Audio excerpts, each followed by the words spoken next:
are bilingual. We actually have an affiliated company which operates in Texas called Americanos, which is totally bilingual, but many of the Greyhound drivers are bilingual too.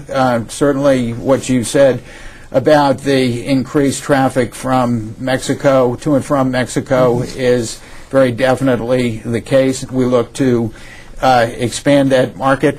There is an issue concerning the safety of those buses coming across from Mexico, which has been seen in some of the accidents in Texas, and that needs more enforcement too. And one of the differences too about this is that it is cost effective. It's not expensive for the traveler, not nearly as much as any other mode of travel. That is exactly correct. Bus travel is the most affordable means of transportation.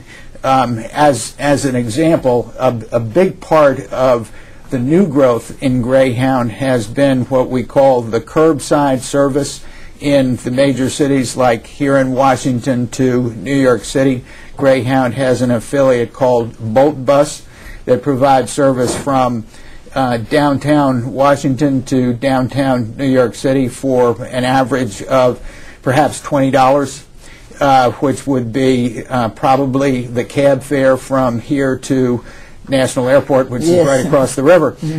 So it is an extremely affordable means of transportation, and that really has been, along with good service, has been the key to Greyhounds remaining a strong part of the transportation system, and hopefully will continue to do that. Do you have any travel tips for people that might be anticipating traveling through the summer? I know that temperatures sometimes make a difference. Well, I would say wear light, comfortable clothing, and drink plenty of fluid. In some of the service that I described to you, unfortunately we haven't gotten it to Texas yet, but we will. We have Wi-Fi on the buses. We have plug-ins, so you can bring your laptop and work while you travel, and so just dress comfortably. Well, the profile of the driver in Texas is probably not the same as other places, because we have mostly children and seniors that ride it there, and so many times the computer age don't ride as often. So I guess it's okay to wait a little while before you do that. But you've given a lot of attention to upgrades to make a more comfortable and enjoyable experience for the travelers, and a lot of that has come kind of over time. How has Greyhound evolved to where they are now? Well, Greyhound has a long and glorious history going back to the original Hupmobile in, I believe, 1914, serving the iron fields of northern Minnesota. And it has grown into a national company, a national system, and the customer amenities both on the bus and in the terminals are there's a constant effort to upgrade those. Of course, all our buses today are air conditioned with very comfortable seats. These new seats that we are introducing into the fleet with the seat belts are not only very safe, they're extremely comfortable. And I would also say that the terminals have been significantly upgraded. A couple of years ago, we had an Elevate Everything program where in all of our major terminals we spiffed up the terminal, put in flat screen TVs, and just made them much more attractive, and we intend to continue that. Of course, now all of the new buses we buy not only have seat belts, they have wheelchair lifts for people with disabilities, and that opens our service up to another important segment of the population. Now, all of your buses equipped with the lifts are do they have to make reservations in particular for those buses? Well, slightly over half of our buses are equipped with lifts, and we just ordered 140 new buses. Each one of those will have lifts. So ultimately, all of our buses will have lifts. It is important, however, to call in advance just to make sure that we can make the exact needed arrangements. So if, for example, you're transferring from Greyhound to Kerrville bus lines, we can make sure that Kerrville has a lift-equipped bus.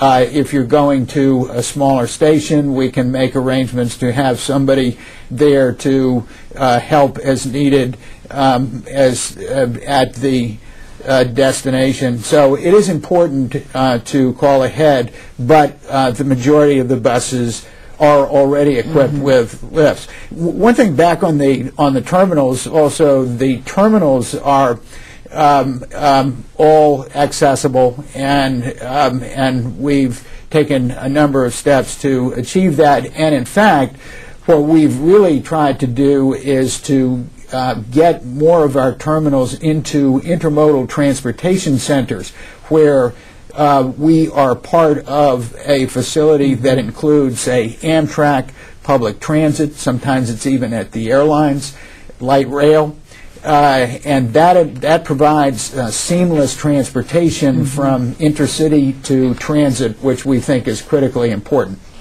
Yes, we're trying hard to achieve that end in my area, where all of the modes of transportation can be accessed in one general area differently. Now, I know that you have a special relationship with the United Negro College Fund. Explain that to us. Well, we have supported them, that organization, for many years, and it's been a very strong alliance. We have had internships. We've supported their events, and it's been a terrific partnership. Well, thank you. I really appreciate you coming because I think that we have a broader view on the investments that you make to make the citizens not only more comfortable but also safe. And safety is a very important factor in all of it. And I have not heard of any of your drivers having any problems yet. I don't want to jinx it, but you have a great reputation for having very able drivers and very, very few accidents. So I know that must be a high priority, safety. Absolutely. Our drivers are our greatest assets. We're very proud of them. They're terrific. So thank you. Thank you. Appreciate you coming, and I'll see you next week.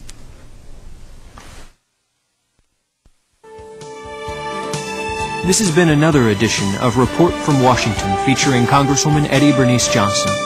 You can reach Congresswoman Johnson at 202-225-8885 or 214-922-8885.